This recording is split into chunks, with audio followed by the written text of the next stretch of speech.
Hello, नमस्ते, आदाब और सत श्री अकाल। आज फिर एक नए विषय के साथ मैं दिशा ज्योति बुटानी सरदाना के इस मंच से आप लोगों का पुनः स्वागत करती हूँ। आज का जो हमारा विषय है वो एक ऐसा विषय है जिसकी ओर मैं बढ़ने से पहले आपसे एक प्रश्न पूछना चाहूँगी। मेरा प्रश्न यह है कि आप सबसे पहले ये बताइए कि तारीफ सुनना किसे अच्छा नहीं लगता। कहिए कहिए। हाँ, तारीफ सुनना इस संसार में ऐसा कोई मनुष्य नहीं है जिसे अच्छा ना लगता हो। तो आज जो मैं विषय लेकर आई हूँ ना, वो आपको तारीफ दिलाने वाला है। बस सिर्फ आपको थोड़ा सा उन सब बातों को फॉलो करना है जिन्हें मैं लेकर आई हूँ। हाँ जी, जो विषय मैं आज आपके समक्ष लेकर आई हूँ वो एक ऐसा विषय है जो न केवल आप नर्सरी से लेकर तो जब तक पढ़ाई कर रहे तब तक काम आएगा, बल्कि पढ़ाई करने के बाद भी आप चाहे बिजनेस कर रहे हो या फिर आप किसी भी जॉब में हो, हर एक जॉब में और साथ ही साथ यहाँ तक कि हम जब अपनी जनरल लाइफ बिता रहे होते हैं उस समय में भी वो विषय आपके लिए बहुत महत्वपूर्ण है। तो ज़्यादा सस्पेंस क्रिएट न करते हुए मैं आगे बढ़ती हूँ और आपको हमारे विषय की ओर ले जाती हूँ।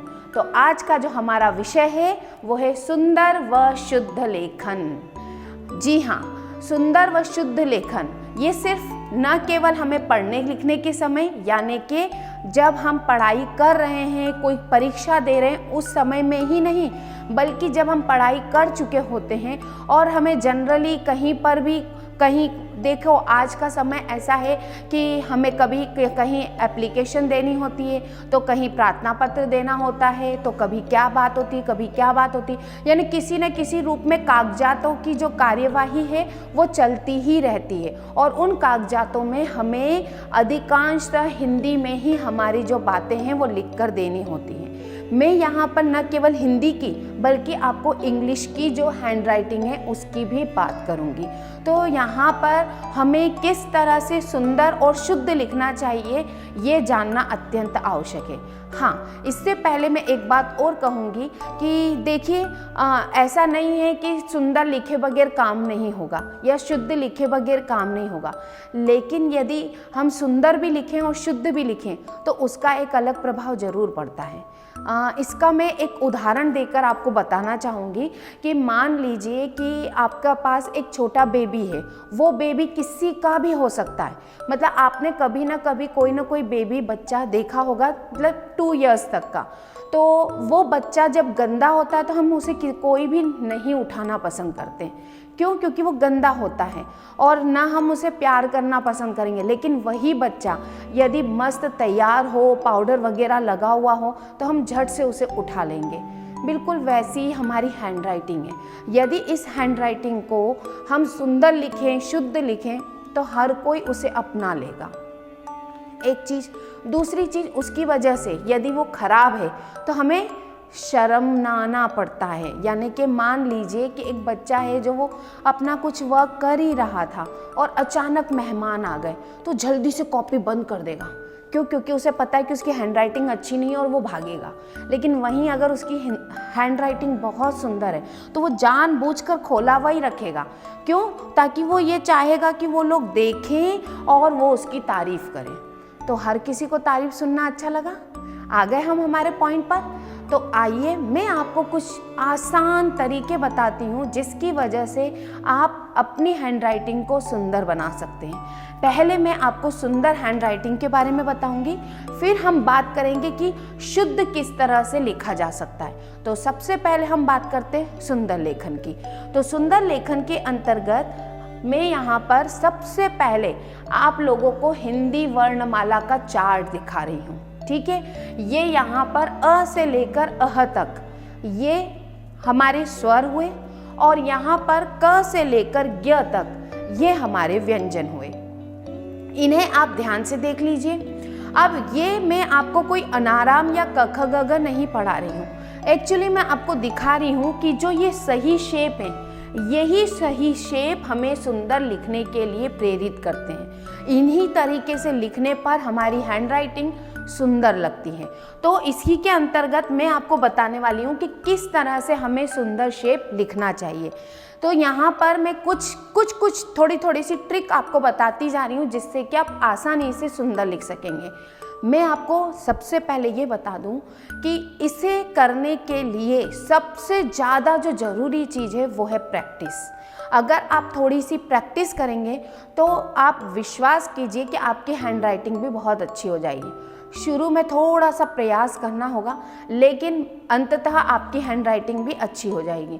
तो हम किन बातों का ध्यान रखें ताकि हम सुंदर लिख सकें?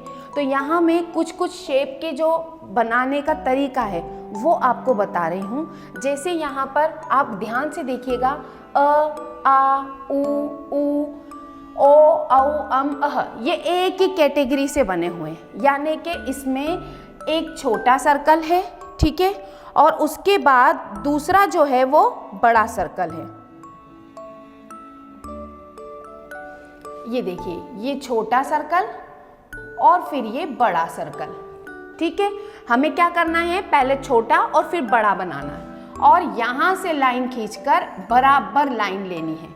ये चूंकि गोले वाला अक्षर है इसलिए इसके ऊपर से हम लाइनिंग नहीं खींचेंगे, ठीक है। इस बात का ध्यान रखिए। आप खुद देखिए कि जितने भी गोले वाले अक्षर हैं उन पर लाइनिंग नहीं है, सिर्फ ऊ और ऊ को छोड़कर।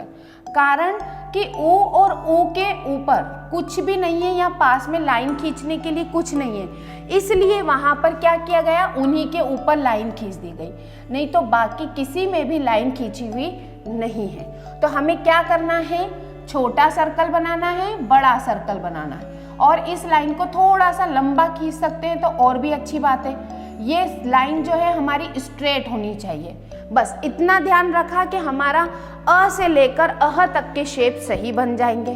फिर इसके बाद अगर हम ध्यान दें तो एक बिंदी लगाने वाली बात पर भी हमें ध्यान देना चाहिए। बिंदी हमेशा छोटी ही लगानी चाहिए, ऐसे सर्कल वाली बड़ी बिंदी, ऐसी इस तरह की बिंदी नहीं लगानी चाहिए। बस छोटी एक बिंदी लगाइए ताकि इसको हम सही रूप में लिख सकें। फिर इसके बाद आ जाते हैं हम ई पर। अब ई के अंतर्गत मैं आपको बता दूं कैसे बनानी चाहिए। तो ई के अंतर्गत ध्यान दीजिएगा, हमें सबसे पहले तो लाइन खींची हुई ही रहती है, और नहीं भी खींची हो तो भी एक छोटी लाइन खींचो।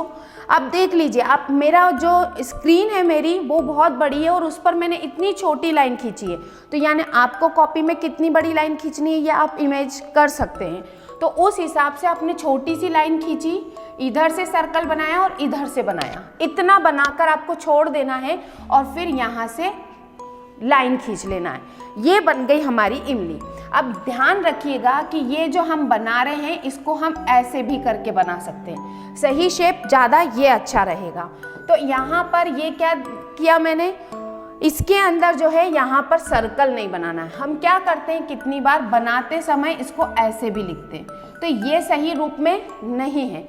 हमें हमेशा ध्यान रखना है कि ये छोटी लाइन खींचकर ये शेप ऐसा ही होना चाहिए। अब कभी कभार हो भी जाता है तो चलता है, लेकिन अगर हम थोड़ी कोशिश करेंगे तो वो हमेशा हमें ध्यान रहेगी। और इसके ऊपर ये लाइनिंग ये बना गया एक। अब इस लाइनिंग को इस तरह से लेना चाहिए कि ऊपर वाली जो लाइन पर अगर कुछ वर्ड्स लिखे हों तो वो उनसे टच ना करें, वो उन्हें न छुए। इस तरह की बात का अगर हम ध्यान रखें तो हमारी जो हैंड राइटिंग है वो सुंदर होती चली जाएगी।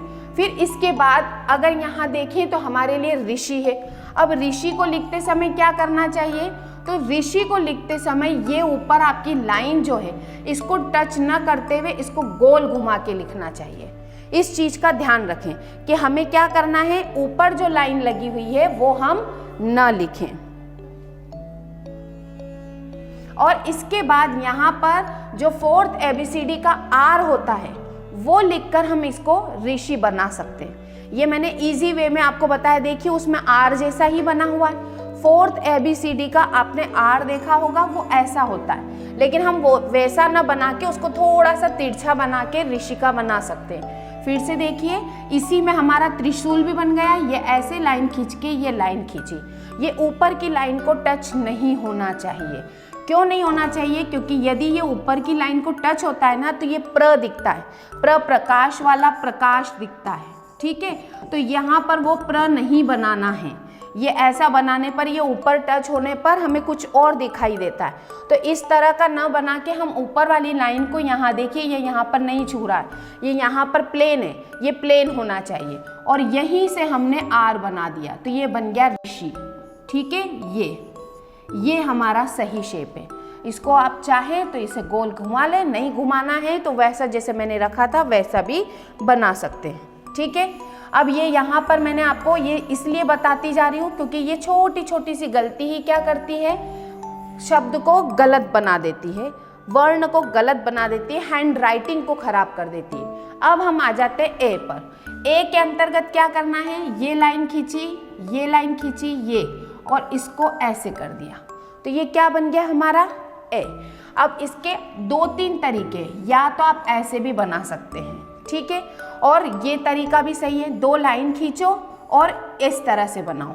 हाँ, एक बात का विशेष तौर पर ध्यान रखिएगा कि इंग्लिश में अगर हम 3rd और 4th ABCD में कुछ भी लिखते हैं तो हमें पेन उठाने की ज़रूरत नहीं होती, लेकिन हिंदी के जो वर्ण हैं उनमें ये खासियत है कि उनके अंतर्गत हमें पेन उठा कर ही लिखना होता है। जब हम सोचते हैं कि पेन ना उठाएं, उस कंडीशन में बस हमारी हैंडराइटिंग खराब हो जाती है। तो पेन उठाइए, थोड़ा सा देखिए शुरू में टाइम लगेगा, लेकिन जैसे ही आपकी प्रैक्टिस हो जाएगी ना तो आप फटाफट भी लिख पाएंगे। ठीक है, जैसे मैं यहाँ पर कुछ भी चीज़ें लिखूं तो मैं भी फटाफट लिख सकती हूँ, और वही शेप लिखाएंगे जो हमें लिखने हैं। ठीक है, तो इस चीज़ का हम अगर ध्यान रखेंगे तो क्या कर सकेंगे, हम तब सही रूप से लिख सकेंगे। ये देखिए मैं आपके सामने ही लिख रही हूँ और इसके अंतर्गत सही शेप में ही लिख रही हूँ, जहाँ जिस चीज़ का ध्यान रखना है। पूरी कोशिश है कि वैसे ही लिखा जाए, तो हम थोड़ा सा ध्यान रखें तो क्यों ना होगा। फिर हमारे लिए जो ये सेकेंड थिंग है, जो इसकी मात्रा है, इस मात्रा में गोला लगाने की पूरी कोशिश करनी चाहिए।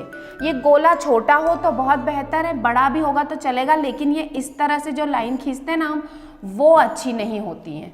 वो थोड़ा सा मात्रा को या फिर जो हमारी लिखावट होती है उसको सुंदरता के रूप में नहीं दिखाता। तो ऐसी कोशिश कीजिए कि भले गोला जितना भी छोटा आप बनाना चाहें बना दें, लेकिन बनाएं और उसे तीखा ना छोड़ें। ये ऐसा तीखा ना छोड़ें तो ज़्यादा बेहतर होगा। बस इतनी बात का अगर हम ऐसी छोटी छोटी बातों का ध्यान रखें तो क्या कर सकते हैं, हम सही शेप में लिख सकते हैं। तो यहाँ मैंने आपको अ से लेकर अह तक के जितने भी शेप हैं वो बता दिए हैं। अब इन्हीं शेप को मैं आप लोगों के सामने ही फटाफट लिखकर बता रही हूँ। आप खुद देखिएगा कि ये क्या देर लग रही है, बस थोड़ी सी प्रैक्टिस की ज़रूरत है। प्रैक्टिस करने पर हम क्या कर सकते हैं, सही रूप में लिख सकते हैं, और उस वक्त में आपकी जो हैंडराइटिंग है वो सुंदर हो जाएगी। ऋषि, ठीक है। इसके बाद ये एड़ी, ऐनक, मैंने दोनों शेप में बना दिया। आप जिसमें चाहें उसमें बना सकते हैं।